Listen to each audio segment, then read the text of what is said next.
Meu nome é Anderson Avelino, sou mestre em Direito Público pela PUC Minas, professor universitário e presidente da Comissão de Direito Previdenciário da OAB-MG.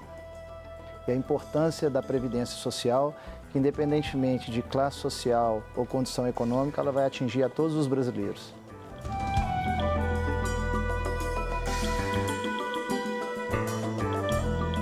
Meu nome é Tânia Cristina Teixeira, eu sou professora de Economia da PUC Minas, tenho mestrado em Ciências Políticas e um doutorado em Economia da Tecnologia e estou aqui representando o Corecon também, que é o Conselho Regional de Economia. Esse tema, né, sobre a Previdência Social, um tema muito relevante, atinge a todos nós, né, independente de renda e de classe social. Todos nós temos o direito de ter um envelhecimento digno e cidadão.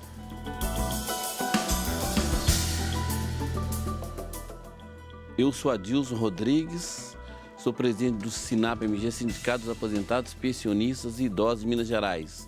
Sou diretor da FAP-MG, a Federação dos Aposentados de Minas Gerais, e também diretor da COBAP, Confederação Brasileira de Aposentados e Pensionistas. E a reforma da Previdência, que é o tema que a gente fala, eu sou contra e represento a maioria do povão e a opinião do povão sobre essa reforma. Essa reforma não será e não é boa para ninguém. E eu sou Jair Stacanelli e está no ar o Horizonte Debate.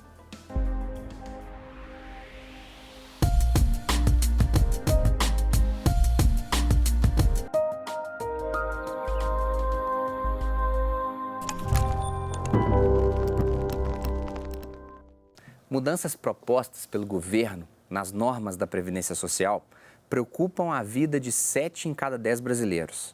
Segundo a PEC 287, para se aposentar, a contribuição será de pelo menos 25 anos, além da comprovação de 65 anos de vida. O Horizonte Debate de hoje discute o que essa reforma traz para a economia e para a vida de milhões de brasileiros.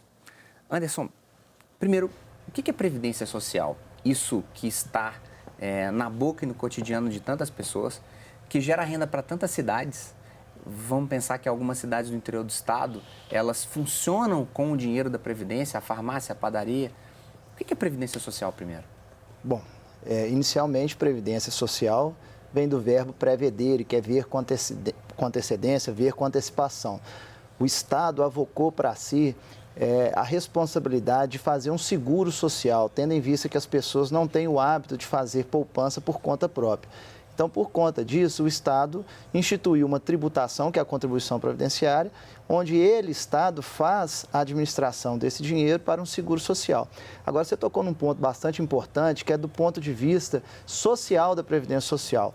Hoje, no Brasil, nós temos mais de 70% dos municípios no Brasil que a arrecadação da Previdência Social e da Seguridade Social ela é maior do que o fundo de participação dos municípios, o que faz a economia, né, da cidade girar. Então, a Previdência Social, além de ser um seguro social, é uma forma também de fazer com que a economia das cidades brasileiras ela possa girar. Agora, Tânia, por que a gente sempre, se pensarmos, por exemplo, na discussão do aumento do salário mínimo, todo ano acontece, né? E que nos últimos anos vem tendo uma certa regra, o PIB, a inflação, ou algo desse tipo. O que faz a gente dizer que a Previdência está em colapso o tempo inteiro, que ela vai quebrar o tempo inteiro? Olha, se nós formos pensar, imagina, né, uma pessoa que todo ano ela guarda, durante o ano, durante cada mês de cada ano ela guarda R$100. Ela tem essa disciplina econômica. Imagina que isso ela vai ganhar no decorrer da vida durante 25 anos, como está previsto ali. E se ela contar com correção monetária, juros, né?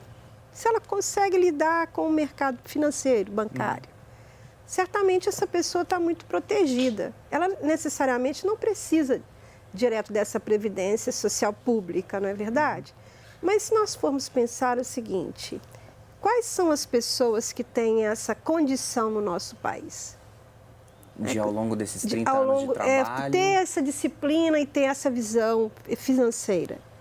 São as pessoas que têm maior escolaridade, são as pessoas que tiveram acesso à educação dentro da família, né?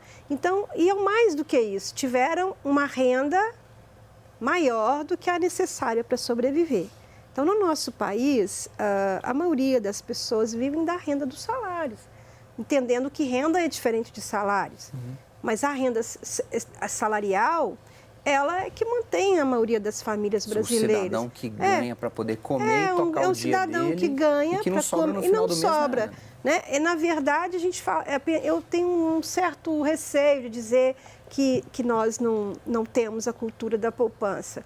Eu venho de uma família de uma origem muito humilde e meu pai poupava muito, mas ele tinha 7 filhos para criar. Então, é porque ele poupava muito, é porque ele pôde criar 7 filhos, mas ele tinha um salário irrisório. Né? Então, eu fico pensando assim, eu também acho que existe, sim, não temos a cultura da poupança no banco, mas temos um conhecimento incrível da sociedade brasileira e das sociedades, das populações mais pobres, que é de viver com um orçamento curto que tem que crescer no final do mês. A Previdência atende hoje, Adilson, os seus beneficiários? Ela atende 33 milhões de beneficiários no país inteiro. E ela é o maior distribuidor de renda do mundo e é o segundo arrecadador, só arrecada mais que ela a União. E o que acontece? Ela é responsável pela sobrevivência da maioria das pessoas pobres. Ela paga benefício social, ela paga aposentadorias e paga pensão por morte, os vários tipos de aposentadoria. Então, essa reforma da Previdência, ela vem em uma hora, ela veio numa hora que ela não é bem-vinda, ela discrimina o pessoal pobre. Eu sou de origem pobre, ela discrimina o pessoal pobre, que depende muito do INSS, depende da sobrevivência. O que você acha disso, que ela discrimina o cidadão humilde? Porque ela está começando de baixo para cima, dos salários baixos, do salário mínimo, eles queriam mexer no salário mínimo, vão cortar os benefícios sociais, que é o LUAS, vão ganhar menos que o salário mínimo. A pessoa que ganha pouco não vai poder acumular a pensão por morte com aposentadoria, vão diminuir o cálculo. E, diga-se de passagem, é uma coisa que a gente, sindicato, defende e fala, nós somos contra essa reforma. Essa reforma tinha que começar nos salários altos, e dos políticos, dos magistrados, salários mais altos, não no salário baixo do pobre, do trabalhador que trabalha todo dia. E outra coisa, você pensa bem, um trabalhador brasileiro com esse mercado de trabalho estável, tem que aposentar com 65 anos de idade? Essa idade mínima é um absurdo. Eu sou sindicalista, eu não posso ser a favor disso. E, além do mais, há uma série de mentiras sendo divulgadas da Previdência. E a Previdência, ela é superavitária. Agora, tem os dados aqui. Agora, Adilson, aí me ajudem, Anderson, Tânia. Tem sido vendido a ideia de que precisa reformar.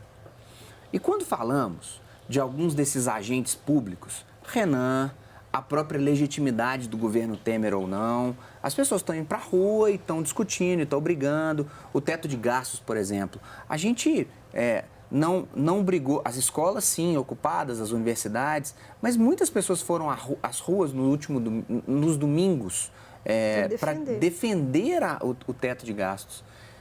É legítima a reforma? Passar por Cádio, você disse para mim que não era. Anderson, Tânia. Bom, inicialmente eu entendo que, do ponto de vista formal, da forma do processo legislativo, o parlamento tem legitimidade para propor qualquer emenda à Constituição. Porém, o que se tem visto é que o processo legislativo está muito acelerado, o que é muito estranho, porque uma proposta de emenda à Constituição é muito difícil de ser aprovada, porque o processo legislativo é muito rígido. Do ponto de vista da legitimidade, o que se tem visto recentemente são várias denúncias de corrupção, inclusive do governo do presidente Michel Temer, e inclusive de possíveis compras de medidas provisórias e também de projetos de leis e de propostas de emenda à Constituição. O que se tem ventilado é uma estranha campanha por uma corrida para a previdência privada, que nada mais é do que um investimento financeiro capitaneado pelos grandes bancos. Então é importante que o telespectador ele tenha consciência de que a previdência pública ela é importantíssima. E quando eu falo previdência pública, eu estou falando tanto de servidores públicos do regime próprio, quanto do regime geral de previdência social. Agora, Anderson, há também uma chamada de atenção sua dizendo que muitos bancos e muitas instituições financeiras de previdência privada estão ganhando mais dinheiro por conta disso? É até um contrassenso que nos últimos 2 anos o Brasil vem enfrentando uma crise financeira bastante aguda. Porém, os aportes financeiros, ou seja, o tanto de dinheiro que foi colocado na previdência privada, aumentou, quase que dobrou nos últimos 2 anos no Brasil.